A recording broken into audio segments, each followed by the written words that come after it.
Nobody is going to tell you this to your face, but there is a version of you that people see before you have done a single thing to your appearance.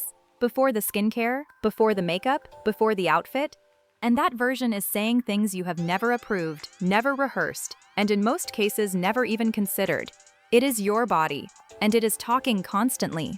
The frustrating part is that most of us are pouring all of our energy into the one thing that actually matters least, the face, while the rest of us is broadcasting a completely different message to every single person in the room.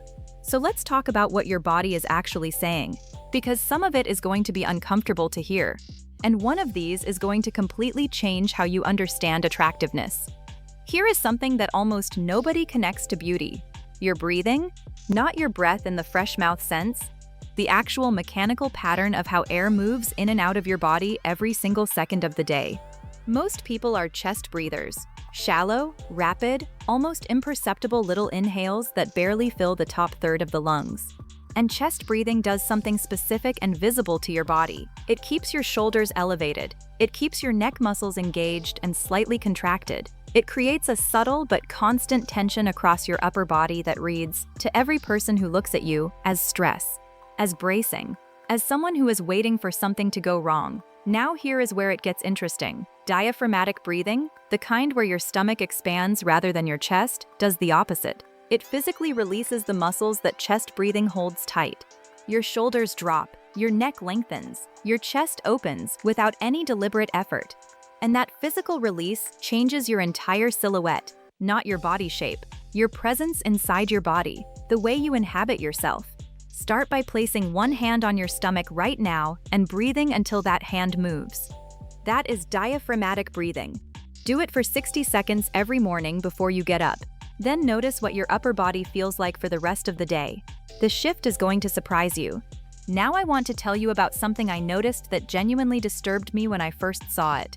And you are going to start seeing it everywhere once I point it out.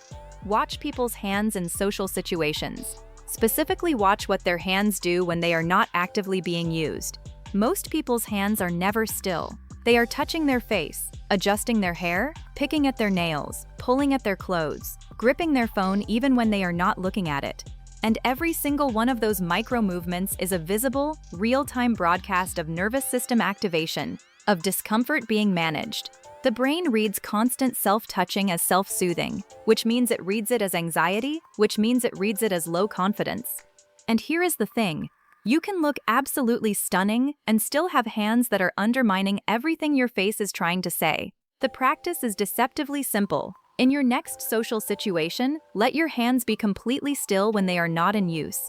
Rest them in your lap or at your sides. Do not grip anything, do not touch your face. Just let them exist without a job.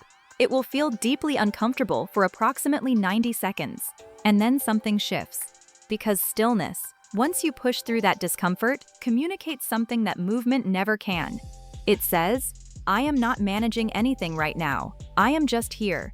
And that quality, just being here without managing anything, is one of the rarest and most magnetic things a person can project. Here is the one that is going to completely rewire how you think about your own attractiveness.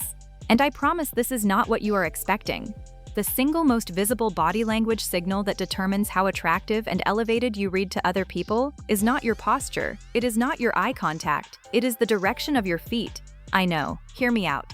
Research on nonverbal communication consistently shows that people point their feet toward whatever they are most interested in and most comfortable with, and away from whatever they want to exit.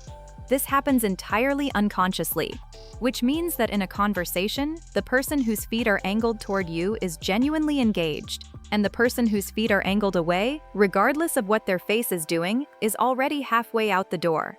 But here is the application for you.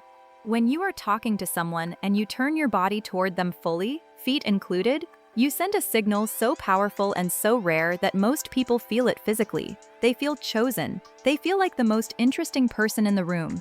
And how someone feels in your presence is the entire foundation of how attractive they find you. Not your face, not your outfit, how they feel when they are near you. Point your feet toward the person in front of you. Turn your whole body toward them, and watch what happens to how they respond.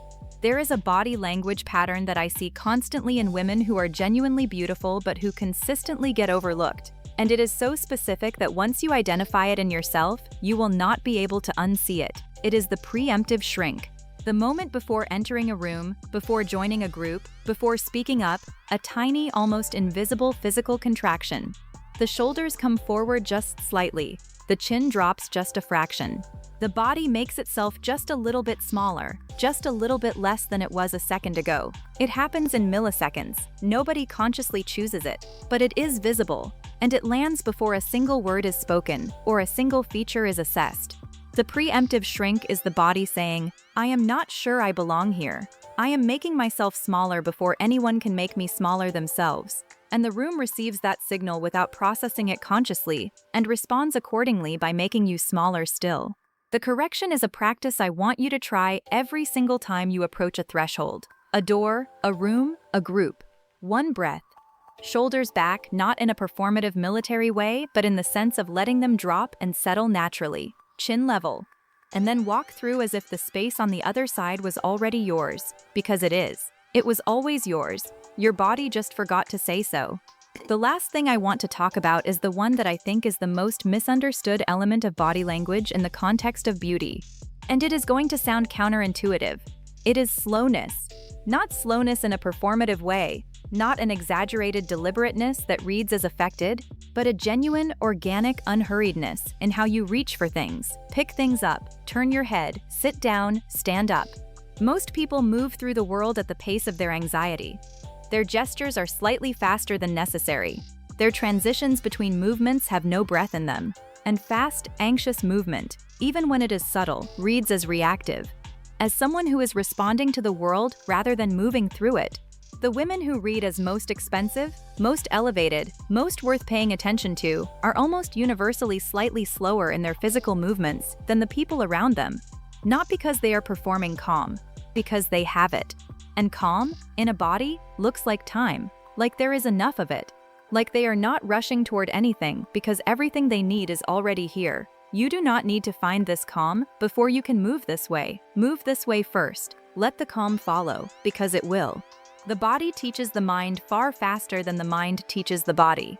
And a body that moves like it has enough time will eventually convince every part of you that it does. So here is what your body has been saying without your permission. Your breathing has been holding your shoulders up and your neck tight, making you read as braced rather than open. Your hands have been managing your anxiety in real time for everyone to see. Your feet have been telling people where you actually want to be. Your pre-entry contraction has been arriving in rooms before you have, and your pace has been telling the world you are running out of something. None of this is permanent. None of it is who you are. It is just what your nervous system learned to do before anyone taught it something better.